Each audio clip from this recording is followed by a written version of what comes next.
1 Jean 5, verset 4. Regardez ce qui est écrit. Parce que tout ce qui est né de Dieu, qu'est-ce que sont ceux parmi nous qui sont nés de Dieu? Lève la main. Tout ce qui est né de Dieu. Le terme manquerait pour entrer dans la profondeur de ce tout. Tout ce qui est né de Dieu. Tout ce qui est né de Dieu. Toute personne née de Dieu, tout projet né de Dieu triomphe du monde. Et je vais plus loin. Écoute-moi bien, mon fils. Tout ce qui est né de Dieu est attaqué par l'enfer. C'est pour ça que la Bible dit tout ce qui est né de Dieu triomphe. Donc ça veut dire que chaque fois que Dieu donne naissance à quelque chose, l'enfer redoute cette chose et l'enfer l'attaque. Donc si tu es attaqué, c'est normal. Mais la Bible dit que tu triompheras du monde. Et la victoire qui triomphe du monde, ce n'est pas tes prières, ce n'est pas ton jeûne. Non, ce ne sont pas tes sacrifices, ce ne sont pas tes autels, mais c'est ta foi. Donc la foi te donne la victoire sur le monde. Ayant tout le temps le bouclier de la foi, par lequel vous pourrez éteindre tous les traits enflammés du malin. En d'autres termes, par la grâce infaillible de Dieu, je t'accorde la capacité de triompher de tous les traits enflammés du malin. Il n'y a pas une puissance du malin qui pourra te retenir. Ta manière de dire Amen m'embête. Père, je veux te rendre grâce pour ta fidélité. Je prie que tu accordes à chacun d'entre nous la capacité de t'entendre, mais davantage de te comprendre. Révèle-toi de façon particulière à chacun d'entre nous dans le nom suprême de Jésus. Que la puissance de la vérité illumine notre homme intérieur. Que la force de la vérité brise les chaînes de la captivité. Père, merci pour la lumière de la vérité qui apporte éternel au Dieu la restauration de notre système de pensée. La puissance de ta parole qui guérit les corps, restaure les âmes, embellit les vies. Dans le nom suprême de Jésus, je veux te rendre grâce car je déclare établi, conscient du pouvoir qui est le mien par toi, que personne ne se déconnectera ou ne partira de ce culte sans avoir été propulsé à une autre dimension. Dans le nom suprême de Jésus, que les saveurs de la connaissance et les parfums de la vérité soient diffusés, Seigneur, en ce moment, afin que ton nom soit honoré. Merci pour tous les miracles qui accompagnent ta parole. Dans le nom suprême de Jésus, j'ai prié. Quelqu'un dise Amen 3 fois. Amen, amen. Écoutons ce premier témoignage. Alors, Joël dirige le plus bel hôtel d'Assini. Plus bel hôtel, plus bel resort au nom d'Assini. Et nous sommes allés là-bas, ma famille et moi, passer quelques jours, je crois, 3 jours. Qui vous dit ce qui s'est passé? Qui vous dit ce qui s'est passé? Donc, qu'est-ce qui s'est passé après ça? Tu vois ce que tu m'as envoyé? Alors, hier, je vous ai envoyé un message parce que j'avais oublié de vous le dire. Ouais. Déjà, je salue toute l'assemblée. Effectivement, papa est venu résider avec toute sa famille. Et quand papa partait, il me dit, bon, mon fils, je veux régler la facture. Je dis, non, non. Tu as dit? Je dis non. Tu as dit, je t'ai dit quoi? Papa m'a dit qu'il voulait régler sa facture. Je dis non, papa. Il me dit non, mais je suis avec ma garde, tout ça. Si je t'ai dit que pour moi, ma femme n'est pas le reste. Je dis non, papa, je ne peux pas. Je suis avec moi, ma femme, voilà. ma fille, le garde de corps. Donc, il m'a regardé, il dit bon, viens, on prie. Et puis, il est parti. Et quand il est parti, les semaines qui ont suivi, c'était généralement. Parce que je suis sur Assini, mais c'était assez calme. Enfin, très calme sur Assini, sauf chez moi. Et j'ai réalisé un chiffre d'affaires de 97 millions. Alors, bon, 97 millions, c'est très bien. Mais dis-nous, qu'est-ce que ton partenaire et patron a dit? Alors, il y a mon patron, le propriétaire, qui m'appelle, qui me dit excuse-moi, mais. Parce que généralement, quand je finis, je fais un détail. Il me dit comment tu as fait pour arriver à ça? Qu'est-ce que tu as? Je dis non, j'ai les pieds de mon père spirituel qui ont touché ton hôtel. La Bible déclare celui qui reçoit un prophète, en sa qualité de prophète, recevra la récompense de prophète. Acclame très fort le Seigneur. Et Dieu bénisse. Attention, encore la semaine passée, vous savez, Dieu est tellement bon, pendant que je priais, Dieu m'a repris. Il m'a dit, fils, il ne faut jamais penser que quand quelqu'un t'apporte quelque chose, que tu dois à la personne en retour un bien matériel. Tu transportes des grâces. Donc quand quelqu'un t'accorde quelque chose, ce que tu donnes en retour, c'est la grâce que tu transportes. Et donc lui, je suis parti à son hôtel, eh bien, nous étions nombreux. Eh bien, et à la fin, il me dit, non, tu ne payes pas. J'ai dit, moi non, encore si c'est moi, ma femme, ça va. Mais il y a ma mère, il y a ma fille, il y a des gars du corps, tout ça, ça fait beaucoup de personnes. Et ça coûte cher une chambre d'hôtel chez lui. Il dit, non, papa, c'est ma sémence pour toi. Et puis j'ai prié. Les résultats, paf, à me monter à cause de la grâce. Écoutez-moi attentivement. Il ne faut jamais penser qu'un homme de Dieu est ordinaire. Jamais. Jamais penser. Écoute-moi bien. Cette journée, l'enseignement que tu vas recevoir a pour but de te faire migrer dans l'extraordinaire. Donne-moi encore ton meilleur amen. Donne-moi ton meilleur amen. Vous savez, je ne suis pas de ceux qui croient au slogan. Je crois à la démonstration de la vie. Il faille que ce que nous incarnons soit visible. On a écouté trop de discours et très peu d'évidence. Je veux que chacun d'entre nous, nous puissions produire des évidences dans le nom suprême de Jésus. Le thème de mon message, c'est né pour vaincre. Et cette victoire doit s'établir dans tous les domaines. Le niveau matériel, le niveau mental, le niveau social, le niveau physique. Que Dieu te donne de vivre la victoire dans tous les domaines au nom suprême de Jésus. Donne-moi encore ton meilleur amen. Dieu est extraordinaire. Laissez-moi vous lire ces deux témoignages aussi en introduction. Ma fille de 11 ans, gravement malade depuis jeudi, elle ne pouvait plus marcher. Le médecin m'a dit que lundi, on va faire une intervention chirurgicale car elle avait une appendicite. J'ai refusé ce résultat dans la prière en suivant quand même le traitement.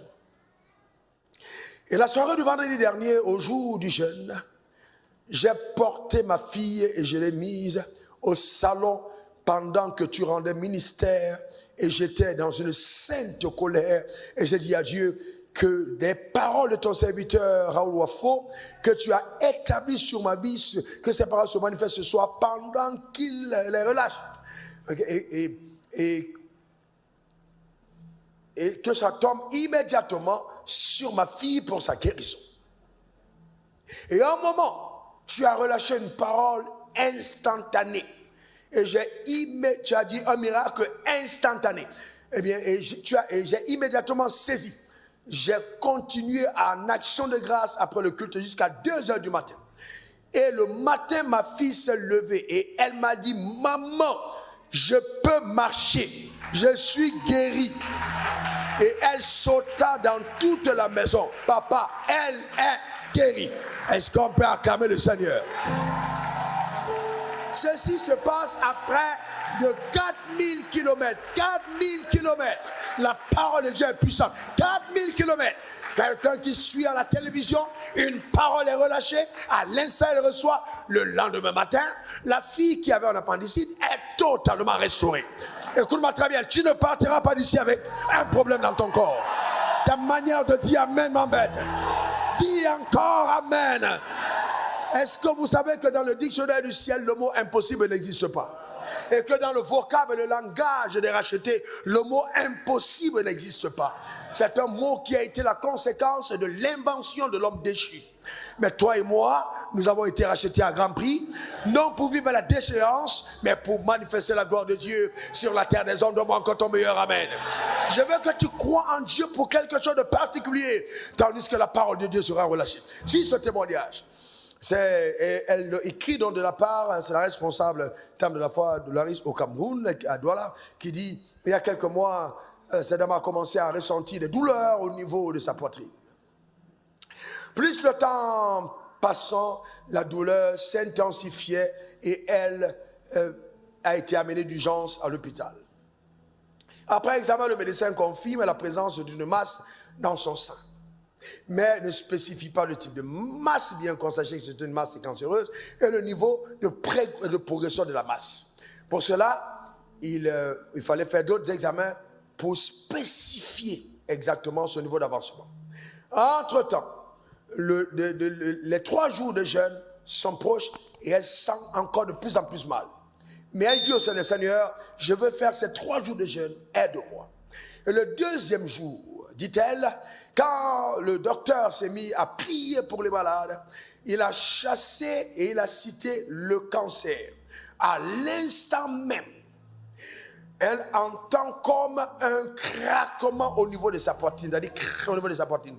Elle sursaute, ouvre les yeux, pose la main sur le côté du sein où se trouvait la masse. Et plus rien, même la douleur qu'elle ressentait, tout le corps, tout ce qui l'a coincé au lit a totalement disparu.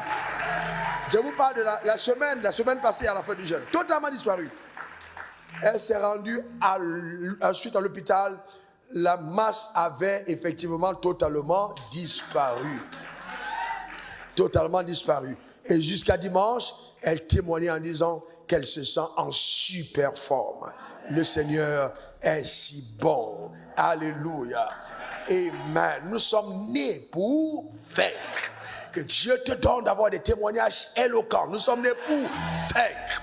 Jésus a dit, vous aurez des tribulations dans le monde, Jean 16, verset 33. Mais prenez courage, j'ai vaincu le monde.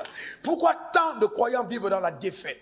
Pourquoi tant de croyants vivent vraiment une vie tellement médiocre? Pourquoi tant d'enfants de Dieu n'arrivent pas à exprimer le type de vie que Dieu veut que nous vivions sur la terre des hommes?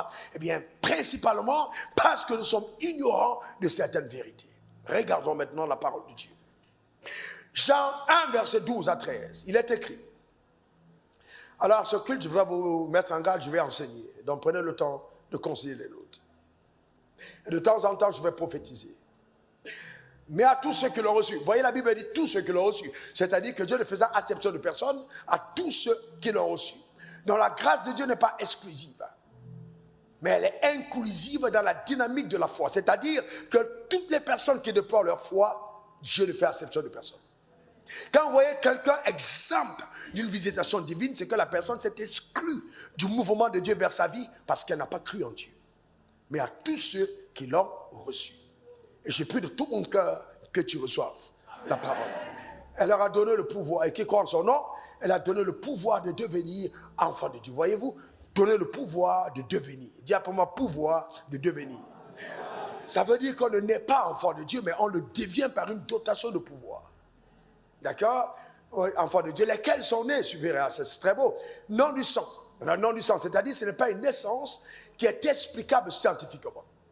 Alors on va dire par exemple, tu es du groupe sanguin AB, tu es SSS, etc. Mais là, on ne peut pas expliquer. Tu n'es pas né du sang. Tu n'es pas né de la volonté de la chair. C'est-à-dire, en fait, la chair n'a pas désiré te faire naître. Oh, mais ce n'est pas de la chair que tu es né, non. Tu n'es pas né de la volonté de l'homme. Non. Parce qu'il y a des gens qui sont nés de la chair. Ils sont nés de la chair. C'était juste une pulsion. Amen. Il faisait froid. Il y avait la neige. Ou alors, accidentellement, cette nuit-là, elle s'est retrouvée quelque part. Et puis, paf, elle a été enceinte. Elle a même essayé d'avorter, mais elle n'avait pas d'argent. Et toi, tu es né. Et donc tu l'appelles maman, mais tu ne sais pas que ce n'est pas sa volonté. Tu es né de la chair. C'est que la chair, amen, s'est exprimée, mais tu es né. Mais quelque part, ce n'est pas comme ça que tu es né de nouveau. Non, ce n'est pas la chair. Ni de la volonté de l'homme. C'est-à-dire l'homme peut te donner naissance, avoir des plans pour ta vie, mais comme il est homme, il meurt avant les projets. Combien de personnes ont vu les rêves que leur père avait pour eux arriver à la fin parce que le père a fait faillite? Mais Dieu dit, tu n'es pas né de la volonté de l'homme, ni pas la volonté de la chair, non, mais tu es né de Dieu. En d'autres termes, ta nouvelle naissance est la conséquence d'une planification divine. Donc Dieu a orchestré son intelligence et sa sagesse et t'a coopté dans le royaume des cieux. Tu es né de Dieu. 1 Jean 5, verset 4. Est-ce que tu comprends ça? Est-ce que tu comprends vraiment ce que je suis en train de dire? Vous savez, je n'ai pas envie d'exciter tes émotions, mais de provoquer la révélation par la compréhension.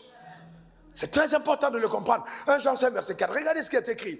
Parce que tout ce qui est né de Dieu, qu'est-ce que sont ceux parmi nous qui sont nés de Dieu? Lève la main. Tout ce qui est né de Dieu. Le temps me manquerait pour entrer dans la profondeur de ce tout. Tout ce qui est né de Dieu. Tout ce qui est né de Dieu. Toute personne née de Dieu. Tout projet né de Dieu triomphe du monde. Et je vais plus loin. Écoute-moi bien, mon fils. Tout ce qui est né de Dieu est attaqué par l'enfer. C'est pour ça que la Bible dit tout ce qui est né de Dieu triomphe. Donc ça veut dire que chaque fois que Dieu donne naissance à quelque chose, l'enfer redoute cette chose et l'enfer l'attaque. Donc si tu es attaqué, c'est normal. Mais la Bible dit que tu triompheras du monde et la victoire qui triomphe du monde, ce n'est pas tes prières, ce n'est pas ton jeûne. Non, ce ne sont pas tes sacrifices, ce ne sont pas tes autels, mais c'est ta foi. Donc la foi te donne la victoire sur le monde. Et en tout temps le bouclier de la foi, par lequel vous pourrez éteindre tous les traits enflammés du malin. En d'autres termes, par la grâce infaillible de Dieu, je t'accorde la capacité de triompher de tous les traits enflammés du malin. Il n'y a pas une puissance du malin qui pourra te retenir. Ta manière de dire Amen m'embête. Donc cette foi que nous vivons sur la terre des hommes ne consiste pas à une espérance future simplement. Je reprends. Ça ne consiste pas à une espérance future simplement. Et donc, pour avoir espéré seulement dans le futur, l'Église a exclu le potentiel le plus qualifié pour le développement social. L'Église a exclu, c'est-à-dire par le langage de la religion, les personnes qui devaient parfaire la société, amener la société à un certain niveau de rayonnement, ont été exclus de la société par le discours de la vie après la vie. Et ainsi, la société a perdu ses étoiles. La société a perdu les personnes qui devaient l'embellir et la développer. Dieu dit non. Alors on n'est pas né de nouveau seulement pour aller au ciel. Non, encore non. Tu es né de nouveau pour déplacer le ciel sur la terre, afin que le périmètre de tes responsabilités soit visible ce que le ciel est. Ce que le ciel est. En d'autres termes, je ne vis pas selon la fréquence de mon pays. Je vis selon la fréquence du royaume des cieux. Car la Bible a fait de toi un ambassadeur. Donne-moi encore ton meilleur amen. Dis encore amen. Donc ne sois pas trop pressé d'aller au ciel. Tu viens du ciel. Tu es né d'en haut pour une responsabilité terrestre. Et tu vivras la gloire de Dieu sur la terre des hommes. Car Dieu n'a engendré personne pour l'humilier. Dieu n'a engendré personne pour l'humilier. Dieu ne t'a pas engendré pour la risée de ta famille. Dieu ne t'a pas engendré pour que les gens, les frères et sœurs en Christ se moquent de toi. Non. Si Dieu t'a donné de naître de nouveau, il fait de toi une référence sociétale. Il fait de toi un signe et un prodige dans ta famille. C'est ce qu'il attend de toi, de ta vie. Celle qu'il a donnée et manifestée à existence. C'est quelque chose d'extraordinaire. Donc ne panique pas, ne tremble pas, bien sois calme. Quelque chose de grand s'exprimera au travers de ta vie. Ta manière de dire amen m'embête. Donne-moi encore ton meilleur amen. Cependant, il y a quatre éléments fondamentaux qui vont permettre à ta vie de refléter la plénitude de la victoire de Dieu sur la terre des hommes. Et ces quatre choses, Satan ne veut pas que tu en aies la révélation. C'est très important. J'entends les gens dire, ouais, bon, j'ai foi en Dieu, j'ai foi en Dieu. Mais comment est-ce que ta foi en Dieu s'exprime? La foi en Dieu commence là où la volonté de Dieu est connue. Je ne peux pas parler de foi tant que je ne connais pas la volonté de Dieu. Et donc, il est très important que j'accède à ces quatre paliers de compréhension pour permettre à ma vie de refléter l'authenticité de ce que la parole de Dieu attend de moi. Ce que Dieu attend de moi. Donne-moi encore ton meilleur amen. Croire à l'agneau. Tu es extraordinaire. Première chose, c'est, vous voyez, ton identité. Satan hait et déteste les personnes qui prennent conscience de qui elles sont. Ton identité. Voyez-vous, 1 Jean 3:1, voyez quel amour le Père nous a témoigné pour que nous soyons appelés enfants de Dieu. Voyez-vous, pour que nous soyons appelés enfants de Dieu, et nous le sommes, dit je le suis. Alors la Bible dit tu es enfant de Dieu, c'est pas tu deviendras enfant de Dieu, tu es enfant de Dieu. Si le monde ne nous connaît pas, c'est parce que le monde ne l'a pas connu. En d'autres termes, la Bible est en train de nous dire, Dieu nous exprime en disant, si le monde ne te connaît pas, c'est parce qu'ils ne savent pas qui je suis. Donc, en d'autres termes, s'ils m'avaient vu, ils t'auraient reconnu. Ils auraient su que tu es un enfant de Dieu. Donc, dans la pensée de Dieu, un enfant de Dieu vit selon les prismes, selon, voyez-vous, le protocole de vie, de la vie de Dieu. Donc, il est l'expression visible du Dieu que nous ne voyons pas. Est-ce que quelqu'un comprend ça? C'est très important. Mais quand nous regardons autour de nous, est-ce que c'est vraiment ça? Est-ce que c'est vraiment ce que nous voyons dans la vie des croyants? Pourquoi tant de défaits dans le corps de Christ? Pourquoi tant de mentalité d'esclaves et de petitesse? Pourquoi tant de choses qui n'ont pas le royaume des cieux? Amen. C'est très important que nous comprenions que notre identité est vraiment fondamentale. Fondamentale. Fondamentale. J'ai vu beaucoup de croyants. D'ailleurs, même vous voyez, dans les communautés, il y a des gens qui vont à l'église parce que le pasteur est bêté, ils vont chez les bêtés. Parce que en Europe, vous le voyez, les Congolais, ils vont chez les Congolais, les Ivoiriens, ils vont chez les Ivoiriens, les Africains, ils vont chez les Africains. Donc vous voyez, le référencement est un référencement purement charnel. Parce qu'en fait, c'est un référencement culturel et non un référencement divin. Donc nous partons à cause de la culture. On aime la manière de danser comme on danse chez nous. Comme on danse chez nous. Donc, quelque part, voyez-vous, nous sommes dans un pays étranger, mais nous vivons selon la culture de là où nous venons sur la terre. Mais c'est peut-être pas mal. Mais pourquoi on ne peut pas faire mieux? Pourquoi ne pas être sur la terre et vivre selon le standard du ciel qui nous a envoyé sur la terre? Pourquoi on ne peut pas aller encore plus loin et refléter la gloire de Dieu partout où nous sommes? Et ça passe par le fait de prendre conscience de l'identité qui est la nôtre. Je suis un enfant de Dieu. Eh bien, vous savez, ça modifie tout. Quand tu prends conscience de qui tu es, et être un enfant de Dieu, ça change tout, totalement. L'un des plus gros mensonges de tous les jours auxquels nous sommes confrontés. Et je vois beaucoup de personnes qui ne prennent pas garde. Frère, c'est simplement ta carte d'identité de tous les jours. Quand tu l'as et tu sors de ton porte-monnaie, quand la police fait le contrôle, on regarde ta carte d'identité, on regarde et puis ce qu'on voit c'est ton visage. Donc en fait, tu es d'abord identifié à partir de ton visage. Mais dans le royaume des cieux, ta carte d'identité ne porte pas ton visage. Ce n'est pas ton visage. Parce que si c'était ton visage, jamais il y a des choses auxquelles tu n'accéderas pas. Jamais. Ta carte d'identité n'a pas ton visage. Je te prouvais ça tout à l'heure. De deux, et ce n'est pas ton nom. Que le nom de ton père n'est pas le nom de ta carte. Ah, nom de père, quoi, mais nom de la mère. C'est pas ça. Dans le royaume des cieux, il y a d'autres noms. Dans la carte d'identité que tu as, non seulement ce n'est pas ton visage, mais même le nom du père, ce n'est pas le nom qui est écrit sur la carte physique. Donc ça veut dire que même ta carte d'identité ment. Alors factuellement, elle ne dit pas la vérité à ton sujet. Donc ça veut dire, écoute-moi bien, que je peux être connu des hommes, mais méconnu par les hommes. Je vais plus loin, c'est un peu philosophique. Écoutez-moi bien. Les hommes peuvent me connaître. Ah, c'est toi. Tu es très élégant. Les hommes peuvent me connaître, ils me connaissent. Mais ils connaissent ce que je suis. D'accord? On sait que je suis un ministre. On dit excellence. Voyez-vous? Très bien. On sait que c'est un ministre. Mais derrière le fait d'être ministre, il peut avoir une autre identité. Cette identité est celle que le ciel connaît. Parce que l'identité du ministre est celle que les hommes connaissent. Mais quand Dieu regarde, il dit les hommes te connaissent, mais ils ne te connaissent pas. Parce qu'en fait, pour bien expliquer, dans la carte d'identité de Jésus, qu'est-ce qui était marqué? Charpentier. Mais est-ce qu'il était charpentier? C'était juste les faits. Mais sinon, si on veut mettre, on va dire Messie. C'était le Messie, c'était le Christ. Donc son identité prophétique était plus grande que l'identité factuelle. Donc ton identité, tu dois aller à la découverte de qui tu es. Pas simplement enfant de Dieu, mais qui tu es en tant qu'enfant de Dieu. Qu'est-ce que tu incarnes? Et qu'est-ce que Dieu attend de toi sur la terre des hommes? Quand on dit policier, on espère que quand il y a un policier quelque part et qu'il y a des autres, même quand il est en civil, il intervient.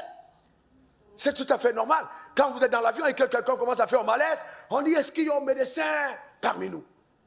Est-ce qu'il y a un médecin parmi nous? Et puis, oh désolé, il n'y a pas de médecin dans l'avion. Mais à partir de ce moment, toi qui es un pasteur, tu dis non, mais je suis un médecin. Je peux régler ce problème. De quoi est-ce qu'elle souffre? Alors, mais quelle prescription fait? C'est pas simple. Moi, c'est plus rapide. Lève la main. Eh bien, je vais régler ce problème. Eh bien, tu me handaraka, chandere katahenda, rokata bahana, soteke, au nom suprême de Jésus. Le problème, c'est que tu n'as pas l'audace. Tu n'as pas l'audace de révéler qui tu es parce que tu es complexé par les gens qui t'entourent.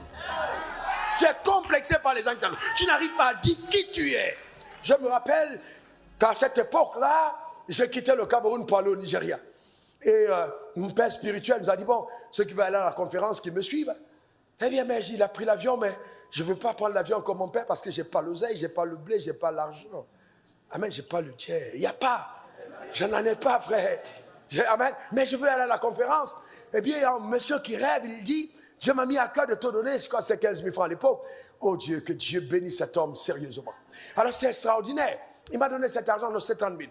Il m'a donné les 30 000, et puis j'ai pris la pirogue à moteur, et je suis parti. Et en pleine mer, la pirogue à moteur, d'abord on traverse un endroit où il y a des cadavres qui sont en train de flotter. Et puis le gars nous dit, c'est sûrement la nuit, il y a eu un bateau qui a servi, une pirogue qui est tombée, et ces gars qui flottent là, ils étaient dans Et nous on est en pleine mer. Tu regardes comme ça, gauche, droite, dessus, il y a pas, tu vois pas le rivage. Et puis après son histoire, une vague tape sur notre pirogue, et puis le moteur s'arrête. Alors Satan te dit, c'est fini, tu vas finir comme eux. Le gars essaie de dépanner, et en ce moment-là, je me rappelle la parole de Dieu. Voici les signes qui accompagneront ceux qui auront cru. Écoutez-moi très bien. Nous, il y a un vrai désordre dans le corps de Christ, parce qu'on ne reconnaît pas quelqu'un à cause de ta carte de membre d'une communauté. Non. Je suis de telle église, je suis de telle la foi, je suis assemblée de Dieu, ça n'a rien à voir. Voici les signes qui accompagnent ceux qui auront cru. Cette parole est en train de dire, pour reconnaître que quelqu'un est enfant de Dieu, il faut qu'il y ait des signes qui accompagnent sa vie. Il faut que sa vie soit productrice d'évidence. Donne-moi encore ton meilleur amen. Dis encore amen. L'évidence. Productrice d'évidence. Alors j'ai dit, écoutez, j'étais au fond de la pirogue. Le gars a commencé à nous balancer des vessies. Vous savez, les vessies de voiture. C'est même pas les jaquettes. Vessies, il faut pomper et puis mettre ça autour de toi. Parce qu'à un moment à l'autre, une vague peut nous amener dans les eaux. J'ai dit, Joe, me mets la vessie ici, je ne vais pas m'en sortir. À cette époque, je n'étais pas nageur. Hein. C'était compliqué. Eh bien, c'est quand j'ai rencontré ma femme que j'ai appris maintenant à nager. Alors, écoutez-moi bien donc. J'avance et je dis au gars, écoute, dégagez. Les gars dégagent. Je dis, je vais prier. Et puis déjà, il y a des gars qui sont en train de rire. Et je mets ma main sur le moteur et je parle au moteur. Je dis, moteur, écoute-moi bien. Moi, c'est Raoul Wafou. Et moi, je ne rigole pas. Je dis, moi, vous savez, écoutez-moi bien. Vous savez, si vous voulez vivre authentiquement, n'ayez pas peur de poser des actes qui paraissent ridicules. Les gens vont toujours vous attaquer à vous. Parlez et l'audace, présentez-vous. Moi, c'est Raoul Wafou, fils de Dieu. Écoute-moi bien. Je t'entends de te remettre en marche. Moteur, démarre au nom de Jésus. Le gars dit une fois rien. Je dis encore 2 fois rien. Maintenant, les gens commencent à rire. Les gens commencent à parler là, vous dites vraiment, ces gars-là, ces enfants de Dieu là, vraiment. Les gens commencent à faire des commentaires. C'est là où la colère, la sainte colère monte dans mon esprit. Je dis, moteur, écoute-moi voir. Démarre au nom suprême de Jésus. Et puis le gars qui part, ça commence à faire Alors, vous savez quoi? Je n'avais pas assez d'argent. Et Dieu savait que j'avais besoin d'un peu plus d'argent. Donc tout de suite dans la pirogue, les gens ont commencé à me faire des offrandes. Et j'ai eu l'argent de poche dont j'avais besoin au Nigeria. Je déclare sur ta vie que tous les combats que tu vas livrer vont permettre à ta vie d'aller dans les hauteurs. Donne-moi encore ton meilleur amen. Dis encore amen. Quelqu'un dit après moi, identité. Encore. Une 3e fois. Tu as l'identité d'enfant de Dieu. Un enfant de Dieu n'est pas n'importe qui. Un enfant de Dieu n'est pas n'importe qui. Un enfant de Dieu n'est pas n'importe qui. Amen. Alléluia. C'est pour ça que lorsque tu pries, tu dis Père. Tu n'es plus de ceux qui prient un Dieu, mais qui communient avec un Père. C'est totalement différent. Totalement différent. La conscience de ton identité. 2e facteur important, eh bien, découvrir la vie qui est en toi. J'ai dit quoi? Découvrir la vie qui est en toi. J'ai dit quoi? Découvrir la vie qui est en toi. Au 1 Jean 5, verset 12. Celui qui a le Fils a la vie. Celui qui n'a pas le Fils n'a pas la vie. Celui qui a le Fils, vous savez, c'est pour ça que les statistiques de nos églises ne doivent pas nous tromper. Hein? Pas du tout. On doit plutôt faire attention à la présence de la vie. Et je vais vous dire encore que la présence de la vie, ce n'est pas simplement le rituel par lequel je me mets à genoux, je lève les mains au ciel, et puis je dis, ouais, Seigneur, non. Je vais montrer tout à l'heure qu'il y a quelque chose de plus profond. Eh bien, nous devons comprendre ce que c'est que la vie. C'est plus profond que ça. Je n'ai pas dit psyché. Le psyché, c'est cette vie qui te donne de pouvoir respirer. Mais je parle du type de vie de Dieu, c'est le Zoé. Ou alors Jean 17, verset 3. Oh, la vie éternelle, c'est qu'il te connaisse, toi, le vrai Dieu, c'est le vrai Dieu. Et celui que tu as envoyé, Jésus-Christ. Donc, c'est très important. Donc, vous voyez, cette vie éternelle, première chose qu'elle fait, elle te donne de vivre éternellement. Et c'est vrai que quand la trompette sonnera, ceux qui auront reçu cette vie monteront vers le Père. C'est une vie qui ne s'éteint pas. C'est pourquoi quand la trompette sonne, les gens se réveillent. C'est pour ça que quand quelqu'un meurt en Christ, il n'est pas mort, il dort. Vous voyez, c'est la vie. C'est une vie qui ne s'éteint pas. C'est une vie éternelle. Mais 2e facteur, c'est que c'est une vie qui te permet de révéler la divinité. Qui te permet de vivre selon les standards Élevé, très élevé du royaume des cieux.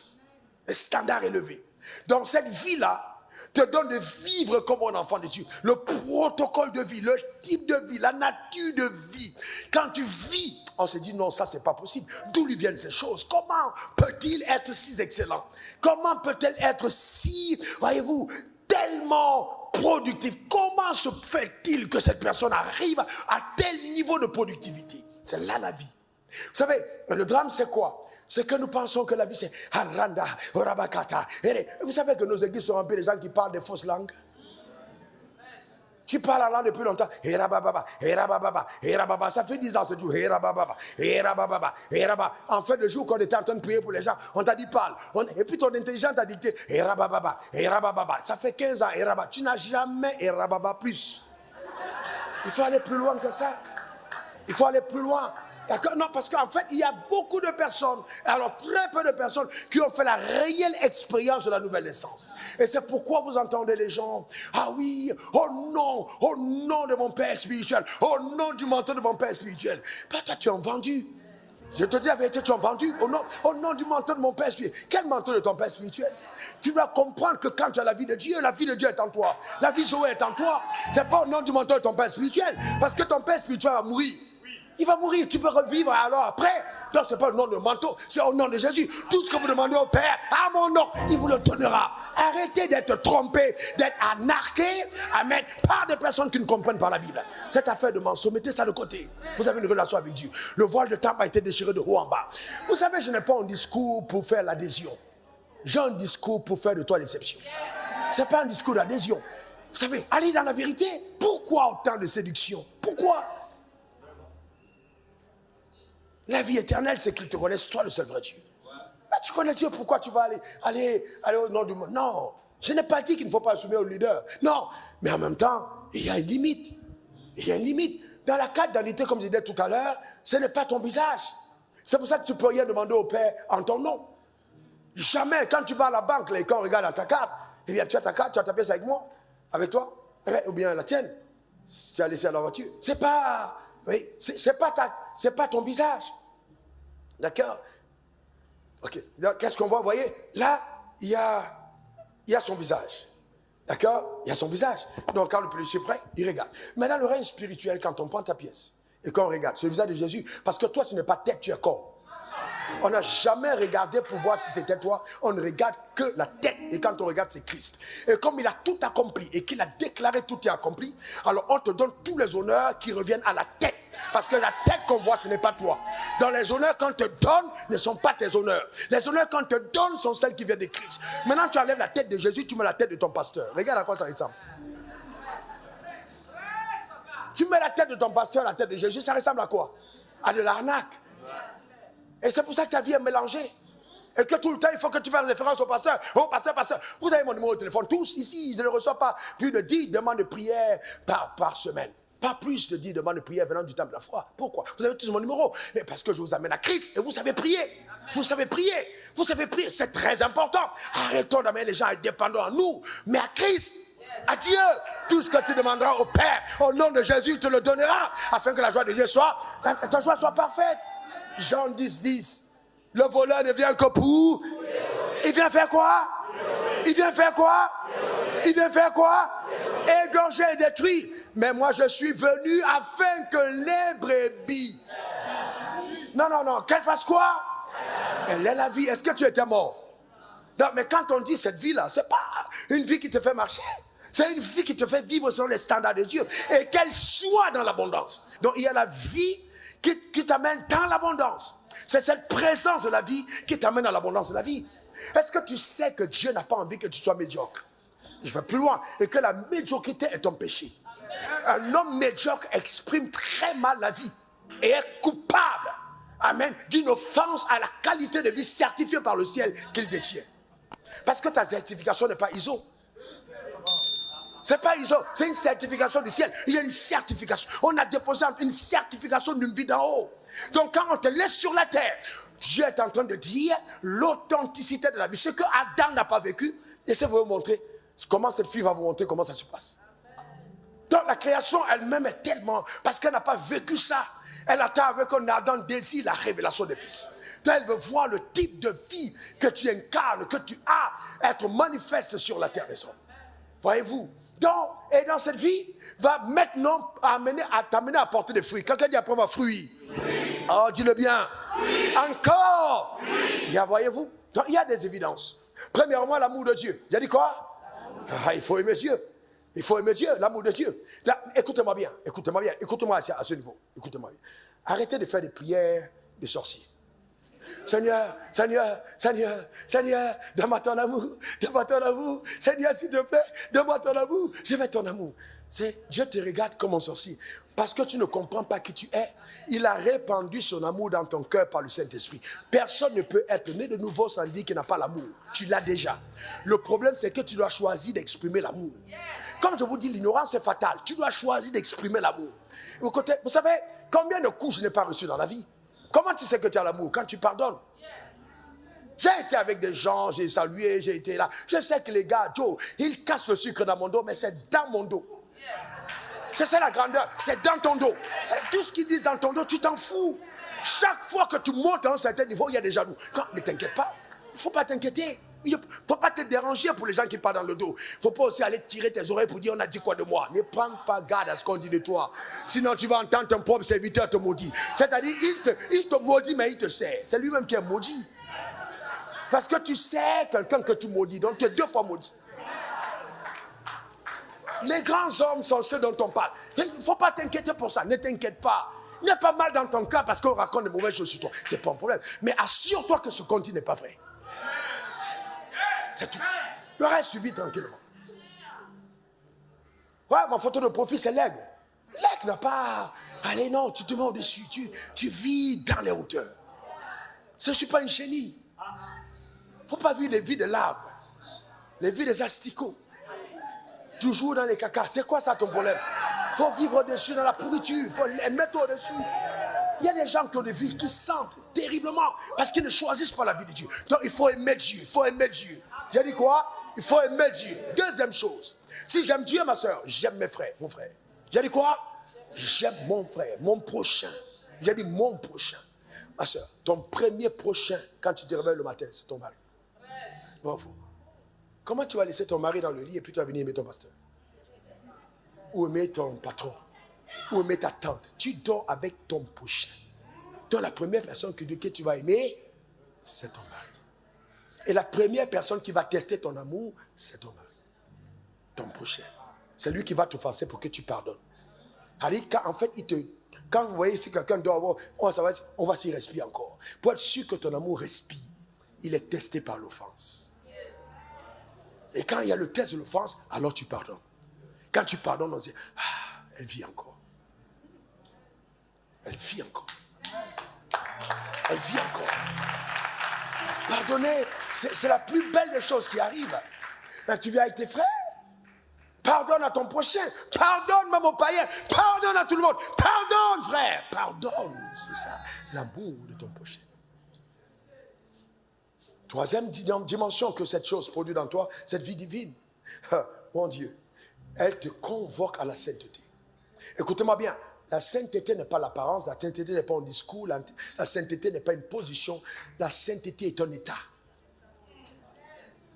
La sainteté est un état, ce n'est pas un discours, ce n'est pas une position, c'est pas... Il y a des gens qui ordonnent, ouais, voilà, voilà. Mais entre-temps, toi, tu es un à cœur.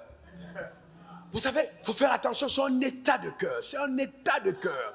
Et donc la sainteté est un état. Même la sainteté se prive même d'accuser celui qui ne l'est pas. C'est un état de cœur. Elle prend plaisir à la miséricorde. Et elle relève ceux qui tombent. C'est ça la sainteté. La vraie sainteté de Dieu. C'est un état de cœur. Ce n'est pas de l'hypocrisie. Et comme les gens savent que bon, si tu tiens un discours pareil, eh bien... Non, frère, il ne faut pas arrêter l'hypocrisie. Personne de nous devons comprendre que cette sainteté est un état de cœur. C'est très important. Donne-moi ton meilleur amen. Et puis après, il y a le fruit de l'esprit, décrit dans Galates 5, 22, tout ça, le fruit de l'esprit. Tu vois, le fruit, alléluia, le fruit de l'esprit. Amen. Alors, j'ai vu des gens, vous savez comment je priais comme ça? Oh Seigneur, Oh, comme une bille soupille après les fleuves Gourano, je soupille après toi, Seigneur. Oh, Seigneur, restaure. Je veux, donne-moi d'avoir faim de toi, d'avoir faim de toi. Mais vous savez, il y a tellement de choses qu'on fait qui sont religieuses. Parce que vous savez que la vie physique est la parallèle de la vie spirituelle. Écoute-moi, maman, dis-moi honnêtement, assieds-toi. Est-ce que vraiment tu pries le matin pour avoir faim pour manger? Jamais. Jamais. Tu as faim? Normalement, après tu as soif. Vrai ou faux? Tu n'as pas prié, Seigneur, il faut que j'ai faim de nourriture. Non. Il y a des gens qui ont faim à 2 h du matin. Ils se réveillent comme ça, ils ont faim. Ils mangent. 2 h du matin. Ils descendent, tu entends la cuisine, ils sont en train de manger. 2 h. C'est un appétit incroyable. Vous savez, ça vous fait rire, mais c'est vrai. Qui mangent. Il y a des gars à 4 h du matin, ils te réveillent, ils courent à la cuisine, ils mangent. Ils sont contents. Amen. Très content de manger. Bon, écoute, l'homme ne vivra pas seulement de pain, donc il vivra quand même de pain. Mais il faut faire attention quand même pour savoir qu'il n'y a pas seulement de pain. Maintenant, si tu n'as pas, on n'a pas prié pour que tu aies la faim de la nourriture, si tu es vraiment de nouveau, tu dois avoir faim de la parole. L'absence du désir de la parole, de la présence de Dieu est un indicateur crédible que la vie de Dieu n'est pas en toi. Cette vie va déclencher le mécanisme. Ce n'est pas toi qui déclenche, c'est cette vie qui est en toi. Celui qui croit en Dieu, les sources de vie jailliront de son sein. Cette vie est dedans. C'est pourquoi il peut t'arriver à 2 h du matin de te réveiller pour prier, pour lire la Bible, d'être en intimité. C'est Dieu qui le fait par la présence de la vie en toi. Et puis ne viens pas me raconter, ouais, c'est moi, je me tiens à la prêche, je prie pendant 7 heures, je m'en fais. Moi, je suis prie même 70 heures. Moi, ce que je veux voir, c'est qu'est-ce qui se passe quand tu as terminé. Ce qui prouve que tu as rencontré Dieu, ce sont les résultats. Tu ne peux pas rencontrer Dieu, tu es endetté. C'est quel Dieu tu adores qui descend tout le temps et tu es endetté. Même la chair où on t'assoit là, tu n'as pas payé et tout. Tu es endetté. À la maison, il y a crédit. Partout, tu as des problèmes avec tout le monde. Tu vois, la vie est où? Il faut la vie de Dieu. Vous savez, vivez une vie de quiétude. Ne soyez pas en rivalité, en compétition avec quiconque. Quand on commence à dire que Dieu a béni quelqu'un d'autre, ne cherchez pas toujours à expliquer. Ah, Dieu m'a dit, frère, Dieu m'a parlé, j'étais dans le secret, et puis Dieu m'a dit. Mais Dieu te parle toujours des autres. Qui te parle de tes problèmes? Mais je ne comprends pas. Oh, Dieu m'a montré, Dieu. Ah, Rabat, oh Dieu, frère, oh Dieu. Hey, mais quand tu regardes toi, tu dis, hey, Jésus est revenu. Hey, Dieu. Mais vous savez, nous devons aller à une autre dimension. Vous savez, c'est tellement puéril, tellement enfantin. Et on impressionne les gens qui viennent de sortir des églises traditionnelles. Mais les gens spirituels ne sont pas impressionnés par ça. Les évidences de ta vie me prouvent que Dieu est avec toi.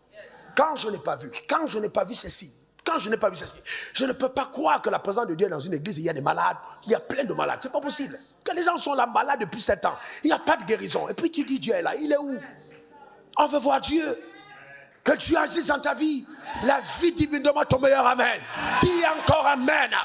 Donc c'est très important, la manifestation de la vie. J'ai après moi, je dois manifester la vie. C'est le deuxième point, je dois manifester la vie. Encore, je dois manifester la vie dans le nom suprême de Jésus. Amen. On était en Sierra Leone et prêchait l'évangile au marché.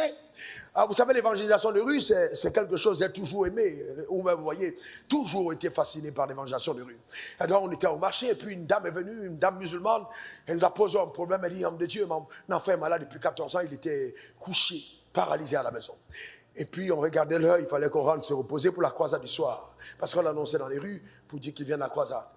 Alors, il m'est venu à l'esprit de lui dire, écoute, il faut que tu donnes ta vie à Jésus, et puis bon, on va te conférer la puissance. J'ai lu la parole de Dieu, voici les signes qui accompagneront ceux qui auront cru. La dame, elle a cru, elle a accepté Jésus dans son cœur. Le drame de beaucoup d'entre nous, c'est que nous sommes devenus des professionnels du doute. Nous sommes à l'église, on se prosterne. Oh Dieu, je sais que tu es vivant, je sais que tu peux tout faire, je sais que tu ouvres la mer, je sais que je m'assure les eaux. Ça, on chante, mais dès qu'il y a un petit problème, on a oublié notre chant. On a oublié le sang. Et tu vois, le gars, le visage est décomposé. Ne vis pas une vie qui te fait vieillir avant l'heure. Une vie d'angoisse, une vie d'inquiétude. Une vie où tu es toujours en train d'être le gendarme de vie des autres. Tu vas vieillir trop tôt. Tu vas vieillir tôt. C'est ce qui vous amène des problèmes. Tu n'es pas heureux. Il faut que tu expliques. Tu n'es pas... Mais tu deviens le censeur de la vie des autres. C'est quoi ton problème? Laisse chacun vivre sa vie. Sois correct. C'est une mentalité francophone pourrie. Il faut qu'on soit débarrassé de ça. Quelqu'un t'a dépassé. Comme on dit au Cameroun, porte son sac. Il y a des domaines où les gens te dépassent. Tu portes le sac, tu dis, montre-moi comment ça marche. C'est simple. Et que le gars t'enseigne. Si quelqu'un prend de l'avant dans un domaine, c'est qu'il connaît des choses que tu ignores.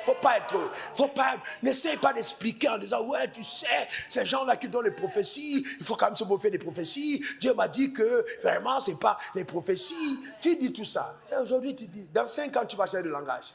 Quand quelqu'un t'a dépassé, tu t'étais. Et on n'a pas tous les mêmes grâces. On n'a pas les mêmes grâces. On est différents. On est différents. Faites attention aux gens qui sont toujours en train de vouloir vous séparer des personnes que vous aimez.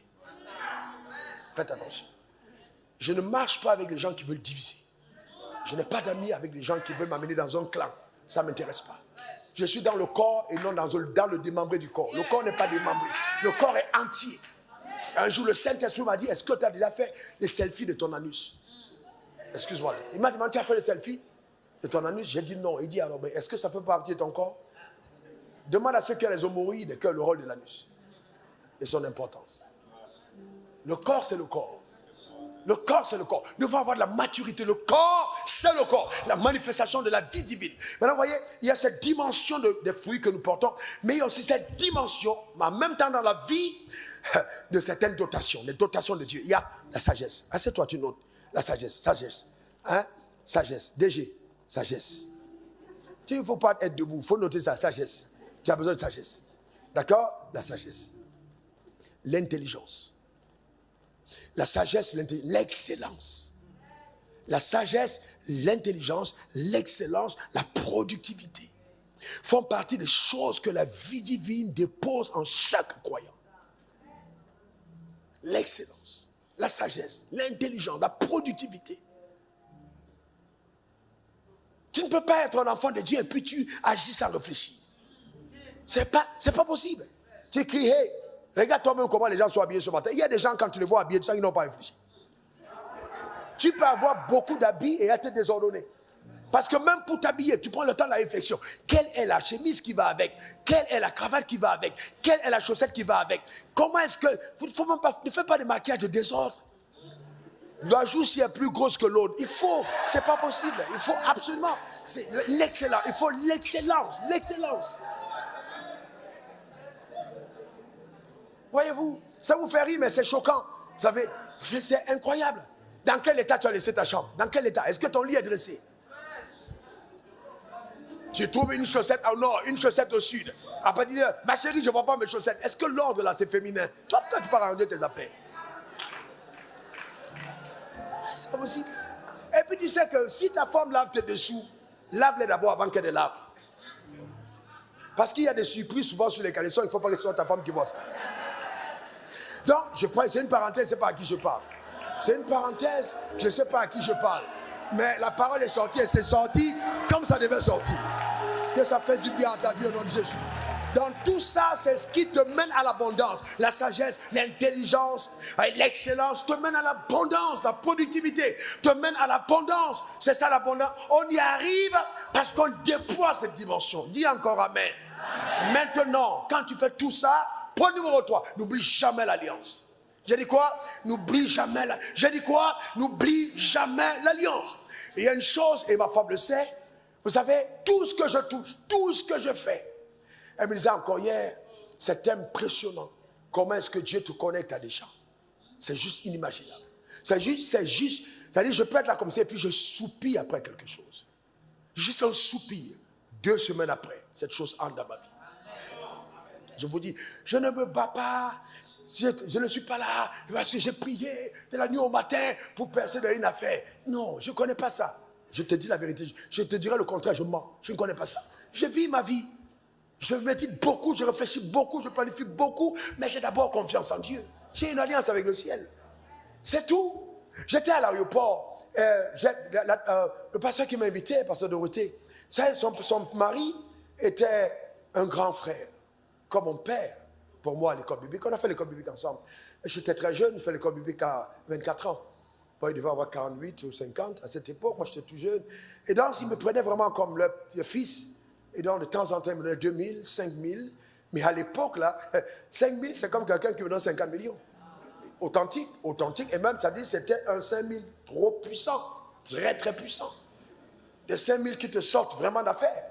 Les 5000 que quelqu'un te donne sans attendre que tu pries pour lui. 5000 que quelqu'un te donne sans espérer même qu'un jour ta vie va apporter quelque chose. Mais il te donne parce qu'il t'aime. Vous devez faire attention. Il y a des gens qui me donnent 2 milliards, comme le dernier donne quelqu'un, 2 milliards. Mais les 2 milliards que la personne, je sais qu'elle se connecte à quelque chose de transport. Donc ça n'a pas le même poids que peut-être l'expression donne 2000 ou donne 1000 francs que quelqu'un peut te donner seulement parce qu'il t'aime. C'est différent. C'est totalement différent. Alors quand elle m'a invité, mon argent était déjà full. Vous me prenez la même année pour payer la même année. Déjà, le programme personnel qu'on fait à l'église, c'est compliqué. Avec tous les programmes qu'on a fait, donc c'était full. Mais je ne pouvais pas lui dire c'est full. Je lui ai dit, vraiment à cause de ce que vous avez été pour moi, je viendrai. Elle m'a dit, ouais, man of God, comment on fait pour your ticket? J'ai dit, non, ne t'inquiète pas, je prendrai mon billet en charge. Elle m'a dit, ouais, ben, l'hôtel. J'ai dit, ne t'inquiète pas, on prend l'hôtel. Ah, quelle voiture? J'ai dit, ne t'inquiète pas. Je viens au Cameroun, il y a une voiture, ne t'inquiète pas. Ok, eh bien, ne t'inquiète de rien, j'y viendrai. Donc, je suis arrivé à l'aéroport. Je voyageais seul, tranquille. Je suis allé au salon, j'étais là. Et puis, quelqu'un est venu, avant que je m'asseye, il se jette à mes pieds. Et il dit, pasteur, je regarde le monsieur. Je regarde, il s'est agrippé à moi. Et puis tout le salon, c'est un spectacle. Vous voyez, vous êtes dans un environnement où les gens vous donnent l'impression qu'ils ne vont pas aux toilettes. Vous voyez le genre de milieu là. Donc les gens sont dans un... Eh bien, si tu ne fais pas attention, le milieu va te complexer et tu auras l'impression qu'on va parler de Jésus à cet endroit. Ce sont des hommes, frère. Ce sont des hommes. Donc, le gars était là et puis moi j'étais, et puis c'est moi. C'est quand même l'enfant de Dieu. Vous savez que quand vous êtes enfant de Dieu, vous êtes au-dessus des autres. Vous appartenez à une classe au-dessus des autres hommes. En fait, vous incarnez la divinité. Donc, tous les autres hommes, de quelque classe que ce soit, de quelque rang, quand ils n'ont pas Christ, tu es premier. Même si tu es pauvre. Parce que tu es la classe élevée. Et puis j'ai mis ma main sur lui, j'ai dit, qu'est-ce qu'il y a? Il me dit, ça fait 1 an que je te cherche, ça fait 1 an que je te cherche. J'ai dit, mais c'est pas possible, tu vas me chercher pendant 1 an. Je suis le pasteur le plus accessible. Comment tu peux dire ça? Il me dit, oui, j'ai tout fait, j'ai essayé tous les numéros. Et bien j'ai compris qu'il ne venait pas au temple. Et donc j'ai dit, ok, pas de souci.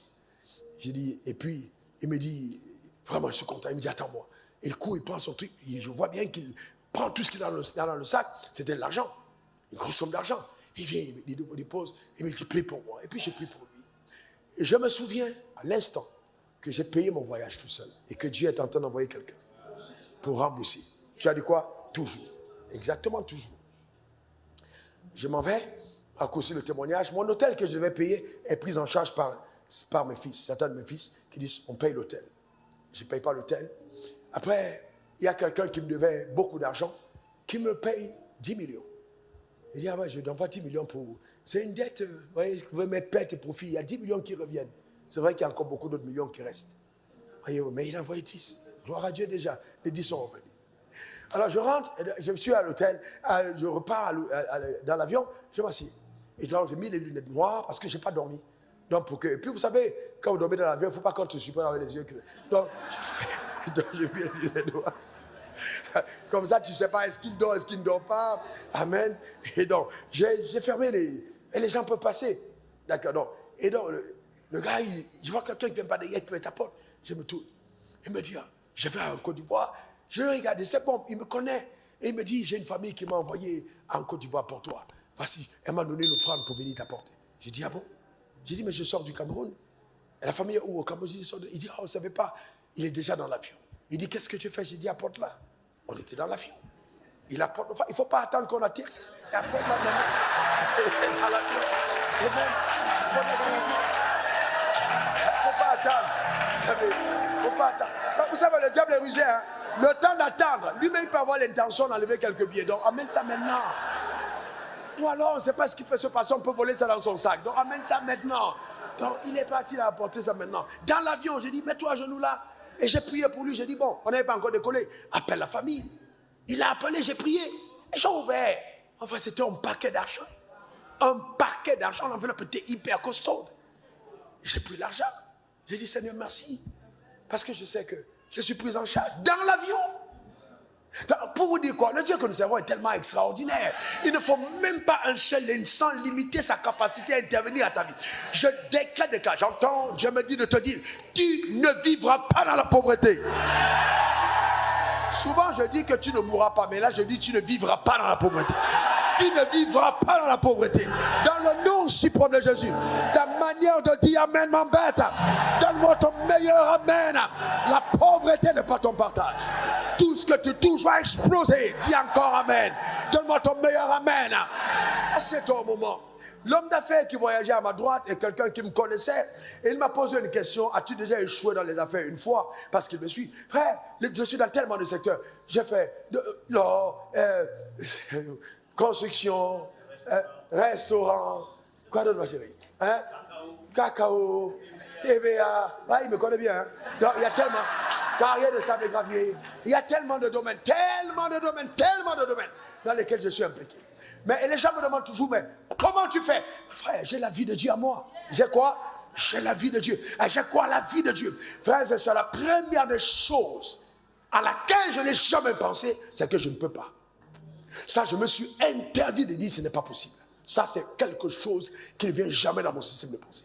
Il y a toujours une issue. Je n'ai jamais refusé d'affronter un combat. Jamais. Jamais refusé. Chaque combat auquel je fais face, je sors vainqueur de mes batailles. Je vous dis la vérité. Tu ne peux pas m'affronter et puis tu me gagnes. Personne ne peut me gagner. Impossible. Impossible. Je ne sors pas perdant de mes combats. Il m'a demandé, est-ce que tu as déjà une entreprise qui a fait faillite? J'ai réfléchi. J'ai dit non, mais il m'est arrivé de perdre de l'argent, mais aucune de mes entreprises n'a fait faillite. Frère, nous avons la sagesse et l'intelligence de Dieu. Comment tu peux avoir l'ADN de Dieu, l'ADN de Dieu en toi et tu échoues? C'est pas possible. L'échec n'est pas de notre partage. Je n'échoue pas. Déclare après moi, je n'échoue pas dans la vie. Déclare encore, je n'échoue pas dans la vie, dans le nom suprême de Jésus. Amen. Et je ne voyage pas en demandant à quelqu'un de me donner une offrande après avoir prêché. Parce que quand j'ai découvert dans la Bible que Dieu prenait soin de ses serviteurs avec les corbeaux, j'ai dit Seigneur, si tu l'as fait dans l'ancienne alliance, c'est pas dans la nouvelle alliance, que je vais dire à quelqu'un, paye-moi pour prêcher. Impossible. Nous vivons une vie extraordinaire. Ne te contente pas du médiocre. Nous vivons une vie extraordinaire. Est-ce que c'est clair? Est-ce que c'est clair? C'est la jalousie qui te fait parler ainsi. Mon ami, c'est moi qui vais te demander, est-ce que c'est clair dans ta tête?